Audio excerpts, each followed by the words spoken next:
هاوشێوەی زۆر بابەتی دیکە.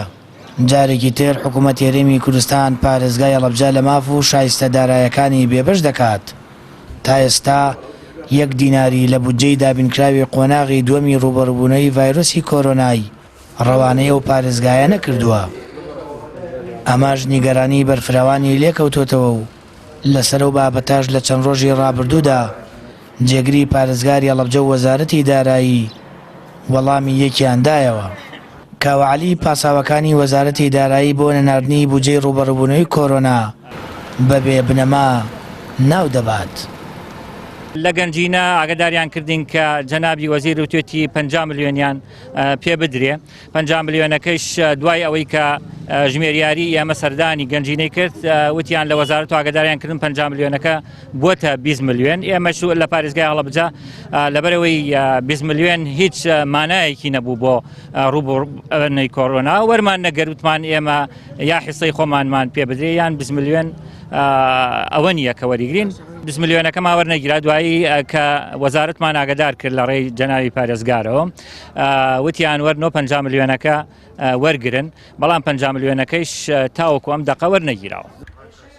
وەزارەتی دارایی لە ڕوونکردنەوەکەیدا ئاماژەی بەوە کردبوو کە تا ئێستا ناوی هاوڵاتیانی کەرەنتینکراوی پارێزگای هەڵەبجەیان بەدەست نەگەشتووە تا پارەکەیان بۆ خەرج بکەن.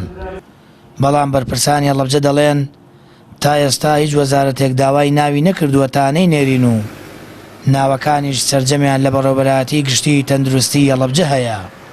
ئەمە وەکو بەڕێوەبەراتی گشتی تەندروستی هەڵەبجە وەکو بەڕێزجێگری پارێزگاری هەڵەبجە ئاماژە پێدا کە بڕێک لە بودجەی پارێزگای هەڵەبجە کەم کراوەتەوە وەکو خۆی سەرف نەکراوە. وەکو بەڕێوەبەراتی گشتی تەندروستی هەڵەبجە هیوادارین هەم چ وەزارەتی تەندروستی و چ حکوومەتی هەرێمی کوردستانیش لە هەوڵی جدیا بن بۆ زیادکردنی ئەو بەشە بودجێ و کە دیاری کرابوو پێشتر بۆ پارێزگای هەڵەبجە وەکو خۆی زیاتری بکەن چکۆکو تەندروستی هەڵەبجە ئێمە لە پارێزگای هەڵەبجەوە کۆمەڵێکی باش لە دەفعی مادیان بۆ کردوین و لە ڕووی زیادکردنی بودجێ ئەوانەوە بودجەکەی ئێمەش زیاتر بێت و زیاتر دەتوان دەست بەواڵا بن بۆەوەی ئەو پێداویستانێک کە کردی تەندروستی پارێزگای هەڵەبجە هەیەی بۆ ڕوونەوەی پەتای کۆرۆنا لە ئێستادا لە ڕێی پارێزگارەوە ناتوانێت بۆ مادامیکرێت لەبەرەوەی بودجێ پێویستیانە بەردەستانیە.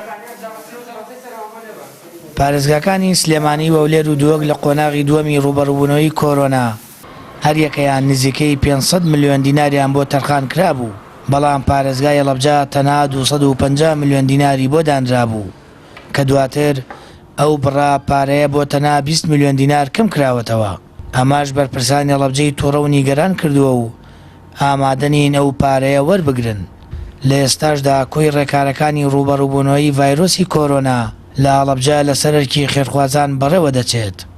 بەرپرسانی حکوومەت هێرێمیش باکیان بە نیگەرانەکانی بەرپرسانی هەڵەبجە و هەڵەبجەیەکان نییە و لە پشتگوێخستن و پەراوێزخستنی ئەو پارێزگایە بەردەوامن.